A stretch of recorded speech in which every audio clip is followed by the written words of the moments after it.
29 జనవరి 2024 సోమవారము. ఈరోజు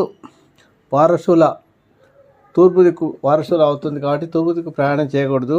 ఒకవేళ తూర్పు వైపు ప్రయాణం చేయాలనుకుంటే మీరు కొంత దూరం ఉత్తరం వైపు ప్రయాణం చేసి వెళ్ళి తిరిగి క్లాక్ వైజ్లో తూర్పు వైపు వెళ్ళి ఆ తూర్పు వైపు మీరు ఏదైతే కార్యం మీద వెళ్తారో ఆ కార్యంలో విజయం సాధిస్తారు.